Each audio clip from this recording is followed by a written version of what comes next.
स्वागत है आप सबका एबीसी मास्टर जी के चैनल पर। अब तक हमने पिछले वीडियो में देखा था वर्ष 2023 में जवाहर नवोदय विद्यालय चयनात्मक परीक्षा जो होती है, वर्ष 2023 में आए हुए गणित के प्रश्नों को देखा था, जिसमें हम 5 क्वेश्चन डिस्कस किए थे। आप उन 5 प्रश्नों को उस वीडियो में जाकर देख सकते हैं। इस वीडियो में हम उसके आगे के प्रश्नों को हल करेंगे। तो चलिए शुरुआत करते हैं। PYQ सीरीज आप बिल्कुल देखना मत छोड़िएगा, यही आपका सिलेक्शन तय करेगा, क्योंकि आपके नज़रिए को ये बदलेगा। आपको सही सवाल, सही सटीक जानकारी, सही चीज़ों को पकड़ना यही सिखाती है, क्योंकि पिछले जो प्रश्न पत्र होते हैं वही आपको बताते हैं कि क्या आने वाले एग्जाम के पैटर्न होंगे। तो चलिए शुरुआत करते हैं इस प्रश्न के साथ। संख्या जो 4 या अधिक अंकों की है, 8 से भाज्य है, यदि संख्या सम है, अंतिम अंक 8 से भाज्य है, अंतिम 2 अंक 8 से भाज्य है, अंतिम 3 अंक 8 से भाज्य है, कौन सा ऑप्शन सही है? यदि आपको नियम पता हो तो आप बड़े आसानी से कर सकते हैं बच्चों। अब देखिए, ये अंतिम 3 अंक 8 से भाज्य है, यदि आपको पता होगा तो तुरंत कर लेंगे। क्यों? क्योंकि विभाज्यता का नियम होता है बाय डिफ़ॉल्ट। यदि आप याद रखे हैं नियम, रूल, कि कोई भी संख्या जो 8 से भाज्य होगी उसके लिए एक शर्त होती है। वो शर्त है कि उस अंक के लास्ट 3 डिजिट क्या होने चाहिए? 8 से डिविजिबल हो, अर्थात 8 से पूरा भाग उसमें चला जाए। यदि कोई भी अंक, फॉर एग्जाम्पल मैं आपसे एक अंक की बात करता हूँ, चलिए देखते हैं। कोई भी एक अंक देख लेते हैं, जैसे आप समझने के लिए देखिए एक अंक ले लेते हैं, ठीक। अब यह पूरा भाग तभी जाएगा जब इसके लास्ट 3 डिजिट बाबू क्या होंगे? 8 से डिविजिबल होंगे। चलिए देखिए, आइए चेक करते हैं हम। देखिए 8 से भाग दे दीजिए, 8 एक कम 8 कैंसिल हुआ, 6 भाग नहीं जाएगा, 0 बढ़ाएं, फिर 4 उतारें, 8 64 कट गया, 8 उतरेगा, फिर 8 एक कम 8 कट गया बाबू। तो देख रहे हैं कि यह क्या है? पूरा का पूरा भाग जा रहा है। हमने एक एग्जाम्पल के तौर पे इन चीज़ों को लिया है। 8 6 4 8 हम एक एग्जाम्पल ले रहे हैं आपको समझने के लिए। तो हमने कहा कि लास्ट के 3 डिजिट में यदि भाग जाता है तो पूरी संख्या में भाग चला जाता है। तो आइए लास्ट के 3 डिजिट में हम भाग देकर देखते हैं। आप अपने मन में देखिए, 64 8 64 8 कम 8 हो जाएगा कि नहीं हो जाएगा? तो आप बिना सोचे, बिना पेन उठाए आपने मन में देख लिया कि लास्ट 3 डिजिट में भाग जा रहा है, तो पूरे में भाग देने की ज़रूरत नहीं है, क्योंकि 648 में भाग 8 का जा रहा है कि नहीं जा रहा है? 8 64 8 कम 8 इतनी बार जाएगा और रिमाइंडर क्या हो जाएगा? 0 हो जाएगा। मतलब शेष आपका क्या आएगा? 0 आएगा।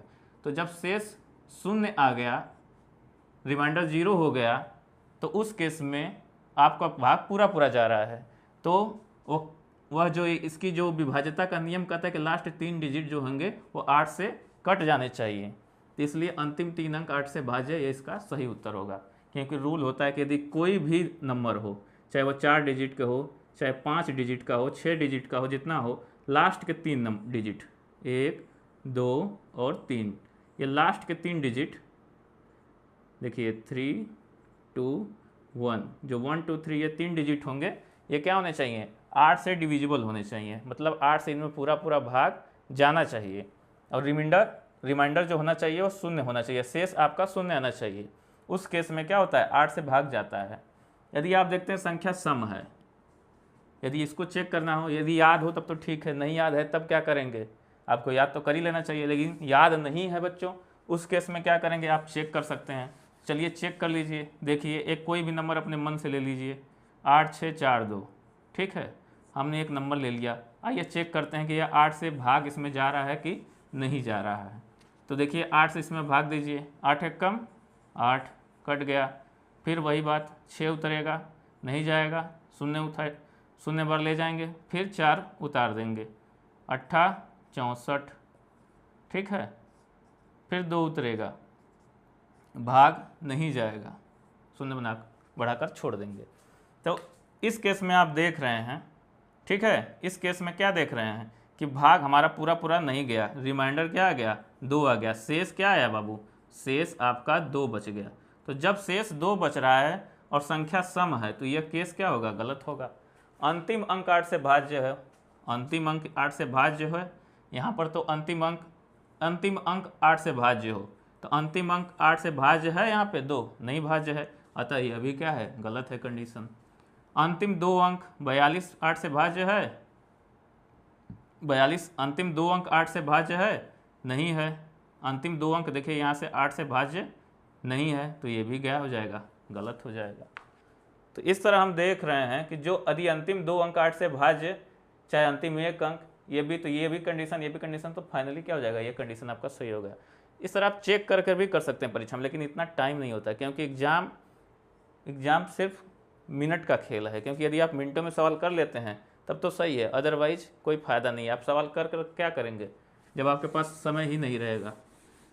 तो समय का गेम है, क्योंकि कंपटीशन सिर्फ समय का गेम है। तो आपके पास नियम याद होना चाहिए और ट्रिक याद होनी चाहिए। ये ट्रिक नहीं है, बेसिक रूल है 8 से डिविजिबिलिटी का। आप सारे डिविजिबिलिटी रूल याद कर डालिए। 2 से विभाज्यता का क्या नियम होता है, यदि अंतिम अंक 0 2 4 6 8 हो तो वो क्या होती है, संख्या 2 से डिविजिबल होती है। 3 का अलग नियम है, 4 का, 5 का, ठीक है ना। 0 और 5 हो तो 5 से डिविजिबल होगा।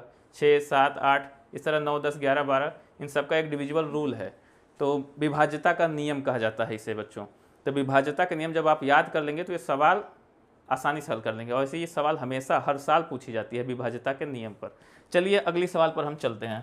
ठीक है, ये सवाल तो हो गई, सवाल नंबर 7। ठीक है, विभाज्यता का नियम हम पढ़ेंगे जब डिटेल में। ठीक है, फिलहाल में इसको हमने बता दिया है। अब जाकर आप विभाज्यता का नियम पढ़ सकते हैं कि हाँ एक क्वेश्चन आया था। ये होता है यहाँ से सीखने वाली चीज़। ठीक है ना, कि विभाज्यता पर किसी प्रकार की सवाल आई तो आप वहाँ से क्या किए, उस क्वेश्चन को हल कर ले गए। तो ये चीज़ आपने सीखा। ठीक है, आइए 5 सेंटीमीटर को किलोमीटर में बदलो। देखिए अगला सवाल है 5 सेंटीमीटर को किलोमीटर में बदलो। ठीक है, किलोमीटर में बदलो। 5 सेंटीमीटर को किलोमीटर में बदलो। कैसे बदलेंगे, ऑप्शन मैं नहीं लिख रहा हूँ। आपके पास कोई बुक, मैंने पिछली वीडियो में कहा था कोई बुक ले लीजिए, उसमें जो पिछले साल के प्रश्न पत्र दिए हों, सारा सिलेबस का अच्छे से चैप्टर वाइज उसमें दिया हो, और मॉडल टेस्ट पेपर भी दिया रहता है। हर बुक मिलती है, अरिहंत की, लुसेंट की, और भी कई सारे प्रकाशंस हैं जिनकी बुक मिलती है। ठीक है, तो कोई भी बुक आप ले सकते हैं और लेकर उसको पढ़ना शुरू कीजिए। कोई एक बुक लीजिए, ज़्यादा बुक की ज़रूरत नहीं है, एक बुक को बड़े आराम से पढ़िए। सब में पेपर दिया रहता है, हर पब्लिकेशन के बुक में पेपर दिया रहेगा। कोई एक बुक ले लीजिए, आराम से उससे देखिए। तो ऑप्शन उसमें दिया होगा, आप यदि आपके पास बुक होगी तो। खैर ऑप्शन से कोई लेना देना नहीं है, क्योंकि गणित क्या करते हैं, एकदम एक्यूरेट चीज़ होती है, लगाया तो सही नहीं तो गलत। तो आइए देखते हैं कैसे किलोमीटर बदलेंगे। अब ये देखिए क्या है, मापन की यदि आपको ज्ञान है, मापन पद्धतियों का ज्ञान है, तो इस सवाल को आप बड़ी आसानी से कर सकते हैं। तो देखिए सेंटीमीटर को बदलना है किलोमीटर में, तो आपको पता होगा कि 1 किलोमीटर, ये km का मतलब किलोमीटर, 1 किलोमीटर बराबर कितना होता है बाबू, 1000 मीटर होता है ना, 1000 मीटर होता है। 1 किलोमीटर में 1000 मीटर। ठीक, और आपको ये भी पता होगा कि 1 मीटर में क्या होता है, 1 मीटर में कितना सेंटीमीटर, 1 मीटर में बाबू होता है 100 सेंटीमीटर। कितना सेंटीमीटर, 100 सेंटीमीटर। तो 1 किलोमीटर में कितना सेंटीमीटर होगा, तो 1000 तो है, यह है पहले से ही। और ये देखिए 1000 यहाँ पे बच्चों लिख सकते हैं, 1000 गुणे 1 मीटर लिख सकते हैं ना, बड़े आसानी से लिख सकते हैं, क्योंकि 1000 में 1 का गुणा करेंगे तभी तो 1000 रहेगा। और 1 मीटर बराबर क्या लिख सकते हैं, 100 सेंटीमीटर। तो देखिए यहाँ पे ये लिख देंगे, 3 शून्य हुआ, और इंटू 1 मीटर में कितना सेंटीमीटर, 100 सेंटीमीटर बाबू। तो 100 सेंटीमीटर को हम 1000 से मल्टीप्लाई करेंगे तो कितना आ जाएगा, 3 शून्य है, यह है, 2 शून्य और लगा दीजिए, 5 शून्य के साथ 1 किलोमीटर बन गया सेंटीमीटर में। ठीक है, तो किलोमीटर जब सेंटीमीटर में कन्वर्ट हुआ तो कितना, मैंने इसमें बदला तो कितने जीरो आए, 5 जीरो हैं। ठीक है ना, ध्यान दीजिएगा। अब देखिए 1 किलोमीटर में इतना सेंटीमीटर, इकाई, दहाई, सैकड़ा, हजार, 10,000, लाख, 1 लाख सेंटीमीटर है। ठीक है ना, इकाई, दहाई, सैकड़ा, हजार, 10,000, लाख। ठीक, तो 1 सेंटीमीटर में, तो जैसे ही आप करेंगे 1 सेंटीमीटर में कितने किलोमीटर, तो क्या हो जाएगा, तब देखिए क्या होगा। अब इधर है, अब देखिए ऐसे लिख लीजिए, यदि आपको अब यहाँ पर नहीं समझ में तो देखिए 1 2 3 4 5 शून्य हुआ, और इंटू 1 सेंटीमीटर कर सकते हैं ना। इतना 1 लाख में 1 का गुणा करेंगे तब भी तो 1 ही लाख रहेगी बात भाई। तो 1 लाख में जब 1 की गुणा करें तब भी वही बात, इधर क्या है 1 किलोमीटर है, 1 किलोमीटर है। अब देखिए हमें क्या करना है कि 5 सेंटीमीटर में पूछा है कि किलोमीटर में बदलना है, तो पहले 1 सेंटीमीटर में कितना किलोमीटर होता है वो तो पता चले, तब तो आप 5 सेंटीमीटर में पता करेंगे। तो हम यही कर रहे हैं, ठीक है। तो देखिए कैसे होगा, तो देखिए अब इसके हम ऊपर लिख रहे हैं बाबू, ठीक है ना। अब यहाँ पे चलिए ऊपर चलते हैं, ठीक है ना। इधर देखिए, ठीक, ऊपर देखिए, तो 1 सेंटीमीटर बराबर क्या हो जाएगा, आप ऐसे देख लीजिए 1 सेंटीमीटर, 1 सेंटीमीटर बराबर क्या हो जाएगा, 1 किलोमीटर इधर है ही वो पहले से, और यहाँ पे जब गुणा होगा तो हमने बताया था अभी पिछले वीडियो में कि पक्षांतर में यदि कोई भी चीज़ उस तरफ गुणा होगी, लेफ्ट हैंड साइड या राइट हैंड साइड में गुणा होगी, तो दूसरे साइड में जब आती है तो क्या हो जाता है, वो भाग हो जाता है। अगर एक तरफ गुणा है तो दूसरे तरफ क्या होगा, भाग हो जाएगा। तो इधर क्या हो जाएगा, भाग हो जाएगा, 1 2 3 4 5, ठीक है। तो 1 सेंटीमीटर में पता चल गया कि इतना किलोमीटर होता है। तो 5 सेंटीमीटर में कितना होगा, तो 5 सेंटीमीटर में यदि आपको पता करना होगा तो क्या हो जाएगा, इसमें 5 का गुणा हो जाएगा कि नहीं हो जाएगा, 1/5 सुना इंटू 5, इतना क्या हो जाएगा, किलोमीटर। अब देखिए 5 है और यहाँ पे कितने हैं, 5 सुना है लगा हुआ है। अब जैसे ही भाग करेंगे क्या हो जाएगा, 5/1 इतना 5 शून्य लिख दिए, और ये क्या हुआ 5 अंक पे। अब देखिए जितने शून्य होंगे उतने अंक पे दशमलव लगता है बाबू, तो 5 शून्य है तो 5 अंक पे लगेगा, तो 5 पहले से लिख गया, तो अब कितने लगे, 4 शून्य और लग जाएगा, 1 2 3 4, 4 शून्य पे दशमलव लगाएं और 0 लिख दें, यही आपका क्या हो जाएगा, आंसर हो जाएगा 0.0005। ये आपका क्या हो जाएगा, उत्तर हो जाएगा, यही आंसर है, ठीक है।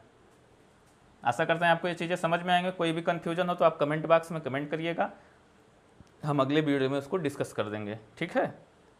बहुत आसान है, 1 किलोमीटर में एक बार फिर से देख लीजिए, कह रहा है कि 5 सेंटीमीटर को किलोमीटर में बदलो, ठीक। 1 किलोमीटर बराबर 1000 मीटर। आपको पहले से यही चीज़ याद होनी चाहिए बाबू कि 1 किलोमीटर में 1000 मीटर, ठीक है ना। जैसे 1 किलोग्राम में 1000 ग्राम, वैसे 1 किलोमीटर में 1000 मीटर, और 1 मीटर में कितना होता है, 100 सेंटीमीटर। याद करने वाली चीज़ें हैं। तो उसी तरह 1 किलोमीटर में कितना सेंटीमीटर हो जाएगा, तो 1 लाख सेंटीमीटर हो जाएगा। 1 किलोमीटर में कितना सेंटीमीटर, 1 लाख सेंटीमीटर। तो 1 सेंटीमीटर में कितना किलोमीटर, 1/1 लाख किलोमीटर हो जाएगा, जो यहाँ से हमने सीखा है, जो यहाँ से हमने यहाँ से हमने निकाला है ये चीज़। तो 5 सेंटीमीटर में कितना हो जाएगा, इसमें 5 का मल्टीप्लाई कर देंगे, 5 किलोमीटर, तो क्या 0.0005, इतना क्या हो जाएगा, ये हो गया आपका किलोमीटर, ठीक है। तो ये चीज़ रही। अगर आपको नहीं समझ में आया तो फिर से देख सकते हैं, समझ में आ ही गया होगा, बहुत आसान चीज़ है। अगले सवाल की तरफ हम बढ़ते हैं, ठीक है। चलिए अगले सवाल की तरफ चलते हैं बाबू, इसको इरेज करते हैं और अगले सवाल की तरफ बढ़ेंगे, ठीक है। आइए देखते हैं अगला सवाल। आप वीडियो को रोक कर देख सकते हैं, आपके पास फीचर्स है, रुकने का हमारा कोई मतलब नहीं है, ठीक है। तो हम आगे ले चलते हैं आपको। 6 और 7 नंबर वाली सवाल हो गई। 8 नंबर वाली सवाल देखिए, 8 नंबर सवाल क्या कह रहा है। 8 नंबर वाली सवाल कह रहा है बाबू कि निम्नलिखित में से कौन सी संख्या 3 4 5 6 से विभाज्य है। निम्नलिखित में से, निम्नलिखित ऑप्शन दिया है, निम्नलिखित का मतलब ऑप्शन होता है कि option A, option B, option C, option D. निम्नलिखित में से कौन सी संख्या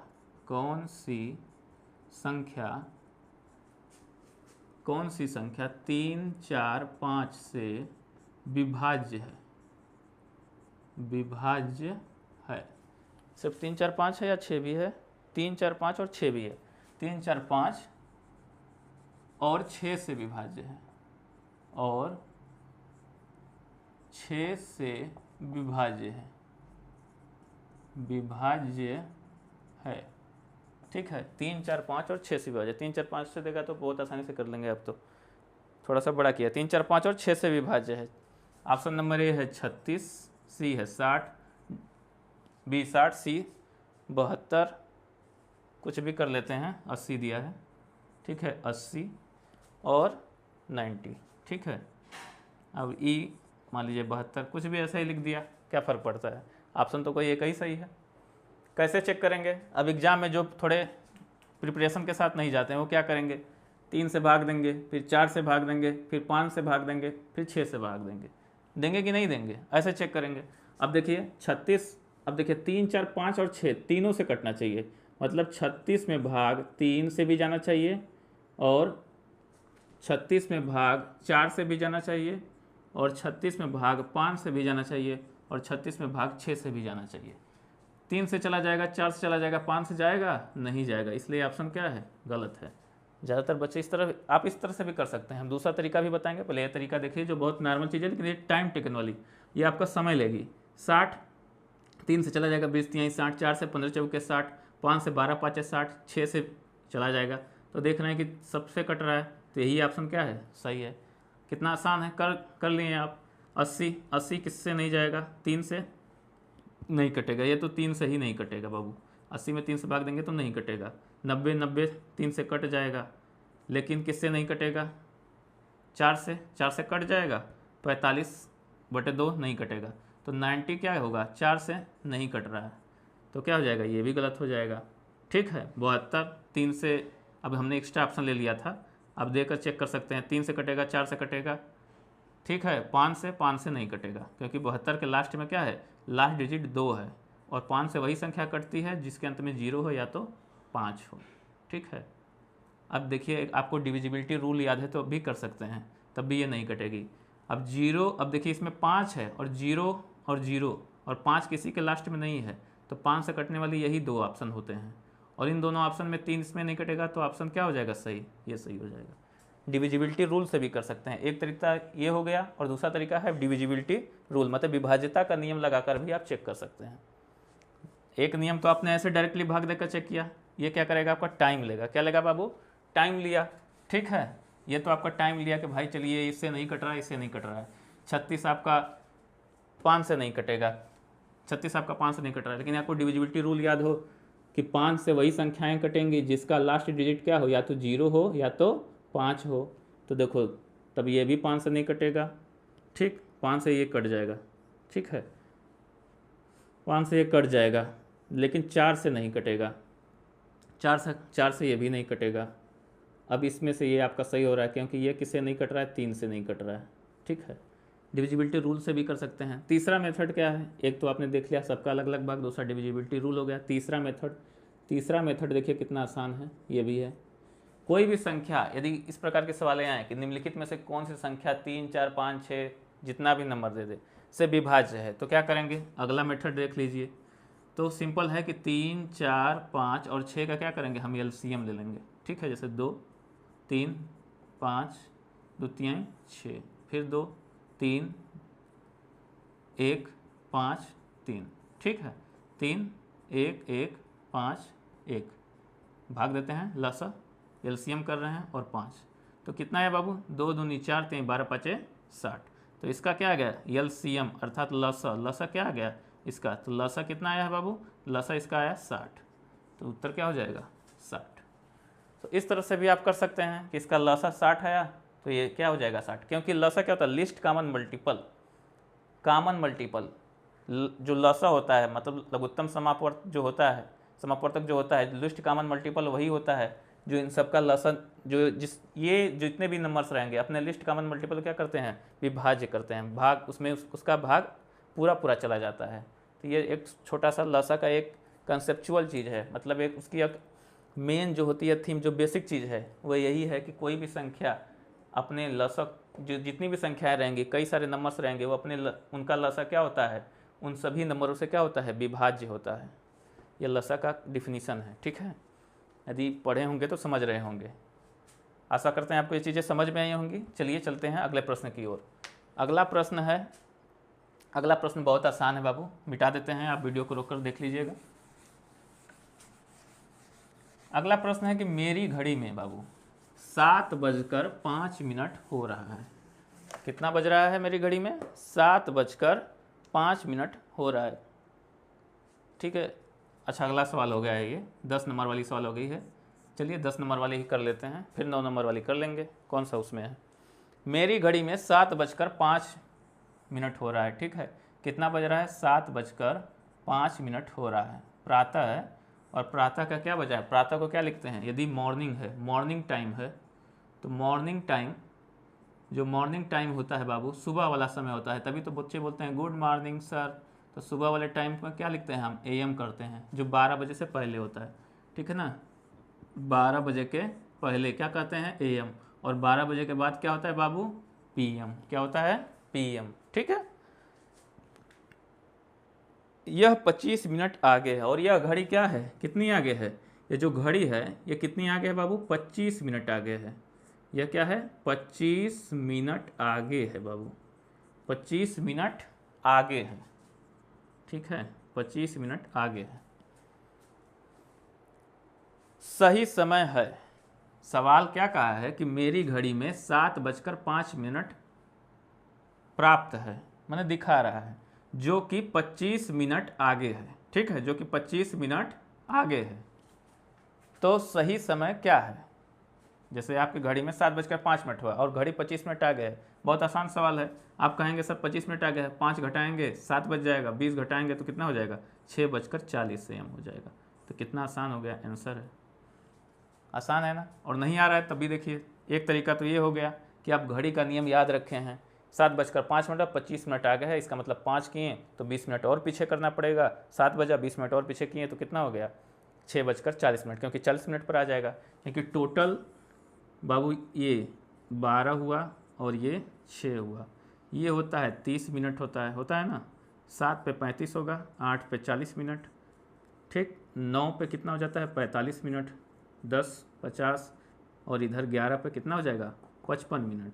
तो देखो, और यहाँ पे हो रहा है 7 बजकर, अब जब इसकी घड़ी में 7 बजा है तो ये घंटे वाली सुई होगी और मिनट वाली सुई इधर है, तो इसको 20-25 मिनट पीछे करना है, 5 मिनट पीछे किए, 10 मिनट, 15 मिनट, 20 मिनट, 25 मिनट, तो कितना हो जाएगा 6:40 हो जाएगा कि नहीं हो जाएगा। हम इस घड़ी को, इस वाली सुई को यदि सही ले आएँ घुमाकर तो कितना हो जाएगा, ये यहाँ पर लेकर आएंगे तो 6:40 हो जाएगा, घड़ी की वाली सुई यहाँ पे आ जाएगी 8 पे, तो ये 30 मिनट हुआ, 5 आधा होता है 30 मिनट, ये 30 मिनट, पूरा 60 मिनट होता है, 60 मिनट होता है पूरा। तो कितना हो जाएगा, जब ये पूरा 60 मिनट है तो 5 5 10, 30 10 40, 6:40 AM। ऐसे कर लीजिए। यदि आपको ऐसे नहीं करना है तो एक और तरीका देख लीजिए, एक और तरीका है, देखिए क्या करने का। दूसरा तरीका क्या है बाबू, दूसरा तरीका ये है कि देखिए 7:05 लिखा है, ठीक है। अब चूंकि आगे है आपको घटाना है, तो इसमें से क्या घटाना है बाबू, आपको 25 मिनट घटाना है। तो आप कहेंगे सर कैसे घटाएंगे हम, ये तो छोटा है और ये बड़ा है। कोई बात नहीं, हम इसको बड़ा कर लेते हैं। 7 बजा, 7 बजे को हम क्या लिख सकते हैं, 6 बजकर कितना लिख देंगे, 60 मिनट लिख सकते हैं कि नहीं लिख सकते हैं, 1 घंटे में 60 मिनट। 7 बजे को क्या लिख देंगे हम, 6 घंटा और 60 मिनट, क्योंकि 60 मिनट में 1 घंटा, तो ये लिख सकते हैं 6:60 अर्थात 7 बज गया। और 5 मिनट और है तो इसमें 5 और जोड़ दो तो कितना हो जाएगा, तो ये कितना हो जाएगा 6:65, ये भी तो लिख सकते हैं। तो इस चीज़ को हमने क्या लिख दिया, 6:65 लिख दिया। और यहाँ पे कितना घटाना है, 25 मिनट घटाना है, मतलब यहाँ पे 0, तो 0 25। अब घटा दो, अब आराम से घटा दो। 5 में से 5 गया 0, 6 में से 2 गया 4, और 6 में से 0 गया 6, आ गया ना, AM आंसर हो गया, ठीक। क्योंकि प्रातः की बात हो रही है तो इसलिए क्या हो जाएगा AM, इवनिंग की बात होगी तो PM, ठीक है। आशा करता हूँ आपको ये चीज़ें समझ में आई होंगी। चलिए सवाल नंबर 9 जो अभी छूट गया था उस पर चलते हैं। सवाल नंबर 9 आसान है, दशमलव का भाग पूछा है आपसे। आप दशमलव का भाग आसानी से दे सकते हैं, कोई कठिन काम नहीं है, फिर भी हम आपको बता देते हैं, बहुत आसान सवाल है। लिखा है कि 4 दशमलव, जो 9 नंबर वाली सवाल है वो लिखा है 4.239, 4.239 को 0.9 से भाग करने पर प्राप्त होता है। कह रहा है कि इसको 0.9 से भाग करने पर प्राप्त होता है, प्राप्त होता है। कहने का मतलब है ऑप्शन दिया है, कई सारे ऑप्शन दिया है, A B C D, कई सारे ऑप्शंस दिए हैं। ऑप्शन लिखने हैं, लिख लेता हूँ, देख लीजिए। 0.471, 4.71 ऐसा ही दिया होगा, हाँ यही ऐसा ही दिया है।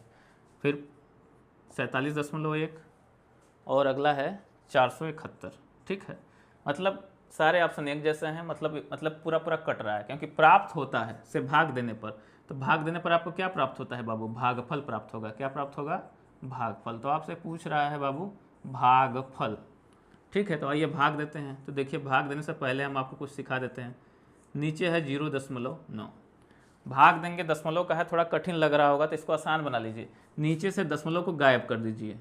तो नीचे से दशमलव को गायब करने का उपाय क्या है? एक अंक पर दशमलव है तो एक के आगे एक 0 से गुणा होगा। तो जब नीचे गुणा करेंगे तो हम ऊपर भी गुणा करेंगे। नीचे वाले को खिलाएंगे तो ऊपर वालों को भी खिलाना पड़ता है भाई, नहीं तो ऊपर वाले असंतुष्ट हो जाएंगे, बैलेंस गड़बड़ा जाएगा। नीचे ऊपर दोनों खिलाना पड़ता है, ठीक है, क्योंकि छोटे भाई बड़े भाई दोनों को खिलाओगे तभी तो ठीक रहेंगे, नहीं तो झगड़ा कर लेंगे। तो देखो क्या होगा, अब यहाँ पर देखो 10 का गुणा करने पे क्या हो जाएगा? दशमलव का अंक इधर आ जाएगा, दो यहाँ पे एक अंक इधर दशमलव आ जाएगा, 3, 9 और बटे के, और ये देखिए, और एक अंक का दशमलव जैसे यहाँ आया ये क्या बन गया? 9 बन गया। सवाल वही है, अब आपको भाग देना है 42.39 में 9 का। तो 9 से भाग दीजिए इसमें 42.39 में। तो 9 का पहाड़ा पड़िए, 9 चौके 36, 9 पचे 45। कितनी बार जाएगा बाबू? 5 बार तो जाएगा नहीं क्योंकि ज़्यादा हो जा रहा है, तो 4 बार ले जाएंगे। 9 चौके 36, 12 में से 6 गया 6, और ये 3 में से 3 गया, कट गया। फिर क्या करेंगे? दशमलव को भूल जाइए कि दशमलव है या नहीं है, वो बात की बात है, ठीक है ना, क्योंकि एक अंक हमने गायब कर दिया है नीचे वाला, तो दशमलव का कोई फर्क नहीं पड़ता है। आइए मन में, वैसे तो आप यहाँ पर डायरेक्ट दशमलव लगाएंगे क्योंकि अब इसके बाद होता है, लेकिन जब सिंपल वाला, ये सिंपल वाला हो जाता है, तब क्या करते हैं? अब आपके मन में कन्फ्यूजन हो इसलिए हम ऐसा बोल रहे हैं। देखिए, तो 3 उतरा, अब देखिए 63 में भाग दीजिए, 9 7 63, 9 7 63 कैंसिल हो गया, 9 उतरा, 9 1 कम 9, क्या आया बाबू आपका? 471 आ गया। लेकिन दशमलव है, ध्यान देना है, कितने अंक पे दशमलव लगा है? 1 2, तो इधर से 2 अंक पे दशमलव लगा देंगे, इसलिए हमने बोला कि दशमलव मत लगाइए। बच्चे कंफ्यूज हो जाते हैं, आप अभी थोड़े बचपन में हैं, कंफ्यूज होंगे। नहीं तो देखो यहीं पे दशमलव, आप देखिए दशमलव 3 उतरेगा, दशमलव जैसे उतरेगा दशमलव लगाएंगे, लेकिन मत लगाओ। थोड़ा सा आपको अनकंफर्टेबल फील होता है तो मत ही लगाओ, क्योंकि एक हमने नीचे से दशमलव क्या किया है? हटा दिया है। और जब एक जगह हटा दिया तो काहे का घबराना है? आप पूरा भाग दीजिए, जितने अंक पर गिन कर लगा दीजिए। तो आपका कौन सा ऑप्शन सही होगा? 4.71। ऑप्शन नंबर बी आपका सही उत्तर है।